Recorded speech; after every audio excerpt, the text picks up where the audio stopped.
జనసేన అధినేత AP deputy CM Pawan Kalyan ఎదుర్కొంటున్న కోడి చెరువు కబ్జా ఆరోపణలపై తెలంగాణ రక్షణ సేన అధ్యక్షురాలు కల్వకుంట్ల కవిత సంచలన వ్యాఖ్యలు చేశారు. చెరువును తాను ఆక్రమించానని అనుకుంటే వెంటనే తెలంగాణ ప్రభుత్వానికి రాసిస్తానని పవన్ అన్నారని తెలిపారు. ఈ చెరువు శిఖరం భూమి అని ఇరిగేషన్ రికార్డులు స్పష్టంగా చెబుతున్నారని, అందువల్ల వెంటనే పవన్ కళ్యాణ్ ఆ భూమిని ప్రభుత్వానికి వెనక్కి ఇచ్చి అక్కడి వేసిన కంచెను మట్టిని తక్షణమే తొలగించాలని కవిత డిమాండ్ చేశారు.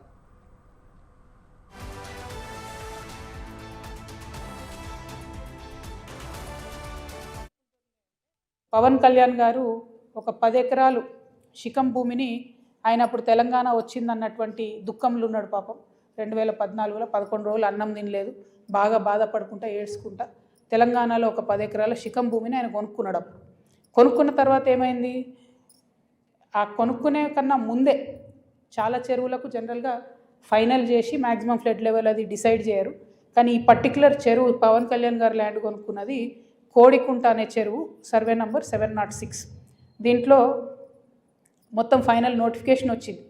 ఏ 10 ఎకరాలు అయితే ఆయన కొనుక్కున్నాడో అది శిఖం భూమి అని ఫైనల్ నోటిఫికేషన్లో ఇరిగేషన్ డిపార్ట్మెంట్ చెప్పి ఉన్నది. పవన్ కళ్యాణ్ గారు నిన్న మాట్లాడుకుంటే ఏమన్నారంటే, నా తప్పు ఉంటే అది శిఖం భూమి అయితే ప్రభుత్వానికి ఇచ్చేస్తాం అన్నారు. అయితే ఈయన రిజిస్ట్రేషన్ చేసుకునేటప్పుడు ఎన్ని తప్పులు దొరికాయంటే, అందులో ఓన్లీ 3 ఎకరాలే శిఖము, మిగతా 7 ఎకరాలు మాగాని అని రాసింది. కానీ అది తప్పు, ఖచ్చితంగా రికార్డ్స్లో ఉంది. నేను ప్రభుత్వాన్ని డిమాండ్ చేస్తూ ఉన్నాను. ఇరిగేషన్ రికార్డులో 10 ఏకర్స్ శిఖం భూమి అని ఉన్నది. ఆ కాగితాలు మా దగ్గర ఉన్నాయి, కానీ ప్రభుత్వం దగ్గర ఆల్రెడీ డేటా ఉంటుంది కాబట్టి మీరు చర్యలు తీసుకోవాలని డిమాండ్ చేస్తున్నాను. పవన్ కళ్యాణ్ గారు నేను అడిగేది ఏంటంటే, మీరు వాపస్ ఇస్తా అన్నారు కదా, వాపస్ ఇచ్చేసేయండి. మామూలు రైతుల దగ్గర తీసుకున్నప్పుడు కాంపెన్సేషన్ ఎట్లా ఇస్తారో గవర్నమెంట్, మీకు కూడా ఏ టీడీఆరో ఏ పైసలో ఇస్తారు, అర్జెంటుగా వాపస్ ఇచ్చేసేయండి. మీరు కంచె వేసిరు, ముందు ఆ కంచె తొలగించండి. శిఖం భూమిలో కూడా కంచె వేయడానికి ఉండదు. మీరు మట్టేసిరు, ఆడ గోవులకు వాటికి వీటికి గ్రాసం వేస్తున్నా అని చెప్పారు, మట్టేసిరు, ఆ మట్టి మొత్తం చెరువులో వేసిరు కాబట్టి అది కూడా తొలగించాలి. తక్షణమే మీరు వాపస్ ఇవ్వాలని చెప్పి నేను పవన్ కళ్యాణ్ గారిని డిమాండ్ చేస్తాను.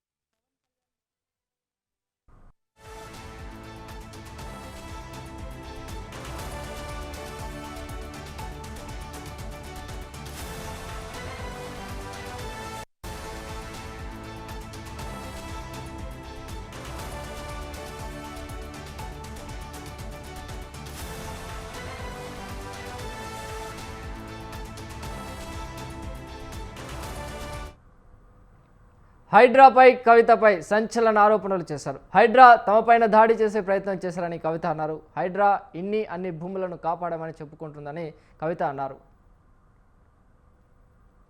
శ్రీ ఆదిత్య అనే బిల్డింగ్ దగ్గర పోయి ధర్నా చేసినప్పుడు హైడ్రా వాళ్ళు ఉల్టా మా మీదనే దాడి చేసే ప్రయత్నం చేసిండ్రు.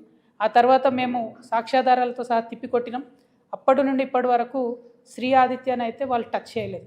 ఎందుకంటే దాని వెనుక ఇప్పుడు ప్రస్తుతం ఉన్నటువంటి ఒక ఎంపీ గారు ఉన్నారు.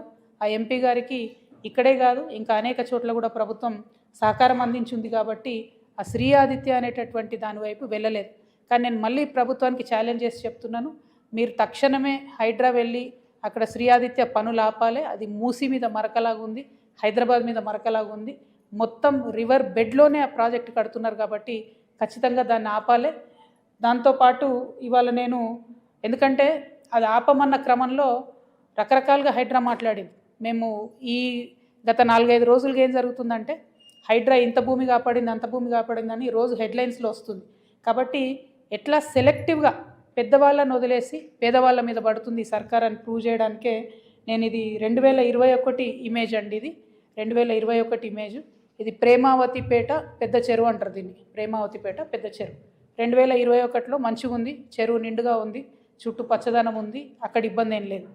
దీన్ని అప్పుడు బీఆర్ఎస్ ప్రభుత్వ హయాంలోనే పర్మిషన్స్ ఇచ్చిరు. దీనికి 2023 నాటికి చెరువులోకి అప్పటికే 7 ఎకరాల దగ్గరగా కబ్జాకి వచ్చేసినారు. అది మీరు చూస్తుంటే మీకు అర్థమవుతుంటుంది.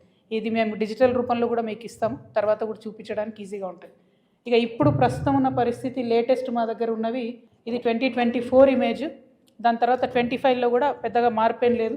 మీరు చూస్తే కంప్లీట్గా చెరువులోకి ఎట్లా చొచ్చుకొచ్చినారో తెలుస్తుంది. ఇది ఎందుకు చూపిస్తున్నా అంటే, యాజ్ అన్ ఎగ్జాంపుల్, ఇది ఒక పెద్ద సంస్థ కడుతున్నది.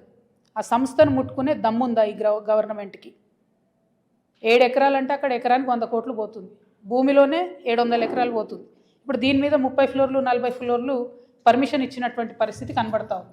అంటే ఎన్ని వేల కోట్ల వ్యాపారం చేసుకోవడానికి మీరు సహకారం చేస్తున్నారు. ఇది నేను అఫీషియల్గా కూడా నేను కంప్లైంట్ చేస్తాను. దాని మీద ఖచ్చితంగా చర్యలు తీసుకోవాలని ప్రభుత్వాన్ని డిమాండ్ చేస్తున్నాను.